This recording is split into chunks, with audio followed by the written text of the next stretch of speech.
بڑے پریشان ہوتے ہیں اس بات سے کہ یہ تو جا رہا ہے، اس نے میں خدا کی بادشاہی کے بارے میں تو بتایا نہیں.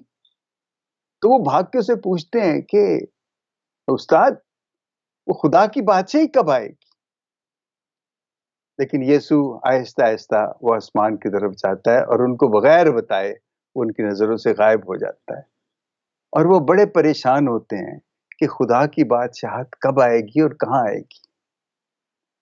لیکن وہ یہ نہیں سمجھتے کہ یسوع نے کہا کہ میرے پاس تمام دنیا کا، آسمان زمین پہ اختیار ہے، اور تم جا کر لوگوں کو اپنا شاگرد بناؤ اور انہیں باپ اور بیٹے اور روح القدس کے نام میں بپتسمہ دو.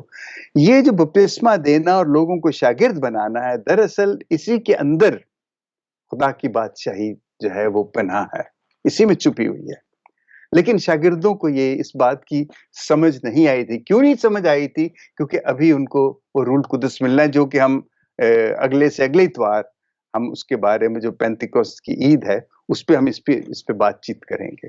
لیکن ان کو یہ سمجھ آ جاتی ہے کہ جو یسوع نے یہ نہیں بتایا کہ خدا کی بادشاہی، لیکن اس سے پہلے وہ ہمیشہ لوگوں کو بتاتا تھا کہ خدا کی بادشاہی کیا ہے، کس کی مانند ہے. اس نے اتنی مثالیں دی ہیں کہ خدا کی بادشاہی جو ہے وہ اس عورت کی مانند ہے جس کا ایک کوئن کھو گیا تھا، ایک سکہ کھو جاتا ہے اور وہ ڈھونڈ ڈھونڈ کے پریشان ہوتی، پھر وہ لیتی ہے اور وہ بڑی خوش ہوتی ہے. اور وہ پھر ایک بھیڑ جس کی وہ 99 بھیڑیں چھوڑ کے وہ ایک کو ڈھونڈنے چلا جاتا ہے، اس کو ملتی ہے، بڑا خوش ہوتا ہے. خدا کی بادشاہت اور یہ خوشی جو ہے، یہ تلاش جو ہے، اور اس میں یہ پا لینا، ان کو اس بات کی بھی سمجھ نہیں آ رہی تھی کہ یہ سب چیزیں کیا ہیں، کیسے خوشی مل سکتی ہے. لیکن وہ یہ بھول گئے کہ یسوع کی جو صلیبی موت ہے، وہ صلیبی موت اور خدا کی بادشاہی کا بہت گہرا رشتہ ہے.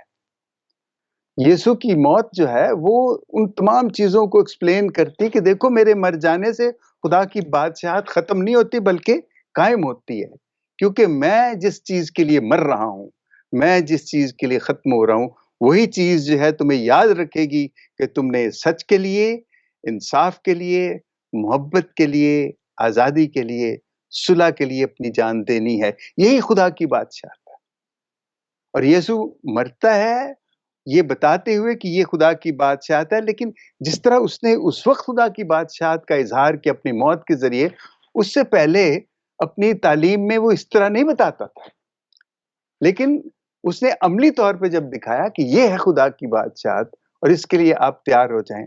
اس وقت بھی جب یسوع آسمان پہ اٹھایا جا رہا تھا، ان کو یہ بات سمجھ نہیں آ رہی تھی کہ خدا کی، وہ ابھی بھی انتظار کر رہے تھے کہ یسوع گھوڑے پہ بیٹھ کے آئے گا، ساتھ اس کے فوج ہوگی اور بڑا وہاں پہ جشن ہوگا اور وہ اپنی بادشاہت کا اعلان کرے گا.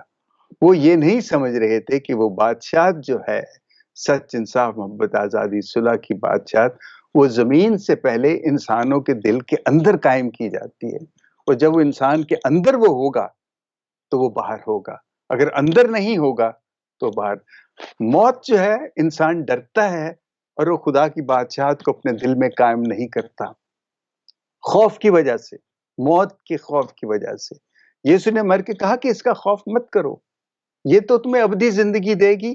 کیسے؟ کہ جب تم سچ، انصاف، محبت، آزادی یعنی خدا کی بادشاہت کے لیے تم اپنی زندگیاں دو گے. یہ بات ان کو روح القدس کے نزول کے بعد، جب روح القدس ان پہ نازل ہوتا ہے، اس کے بعد ان کو یہ سمجھ آتی ہے، اور پھر وہ باہر نکل پڑتے ہیں اور اپنے سر تن سے جدا کرواتے جاتے ہیں، شہید ہوتے جاتے ہیں. آج بھی اگر آپ روم کے اور کارتھیج کے علاقوں میں جائیں تو وہاں ہزاروں لاکھوں قبریں آپ کو ملیں گی جو ان مسیحوں کی ہیں، جنہوں نے یہ سمجھ لیا تھا کہ خدا کی بادشاہت جو ہے اس کے لیے جان دینا ضروری ہے، جیسے یسوع نے جان دی تھی. اور ہم چھوٹی چھوٹی چیزوں پہ جھوٹ بول جاتے ہیں، ہم چھوٹی چھوٹی چیزوں پہ ناانصافی کرتے ہیں، ہم چھوٹی چھوٹی چیزوں میں نفرت کرتے ہیں، اپنے آپ کو بڑا بنا لیتے ہیں بعض اوقات. اور یہ خدا کی بادشاہت کے بالکل خلاف ہے. ان چیزوں کو دور کرنے کے لیے یسوع نے جو اپنی تعلیم دی تھی، اور سب سے بڑی تعلیم جو اس نے دی ہے، اگر تم محبت کرو گے تو یہ ساری چیزیں آپ کو مل جائیں گی. آپ کو قربانی دینا بھی آ جائے گا، آپ کے سچ کے ساتھ کھڑا ہونا بھی آ جائے گا، آپ کو انصاف کرنا بھی آ جائے گا، اور آزادی کے لیے، لوگوں کی آزادی کے لیے آپ کو کھڑا ہونا بھی آ جائے گا۔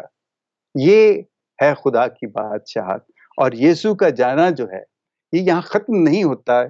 خدا کی بادشاہت کا شروع اصل میں یسوع کے آسمان کے جانے کے بعد شروع ہوتا ہے، اور وہ شروع اس کو جاری رکھنا وہ ہماری ذمہ داری ہے، وہ ہم نے اس کو جاری رکھنا ہے۔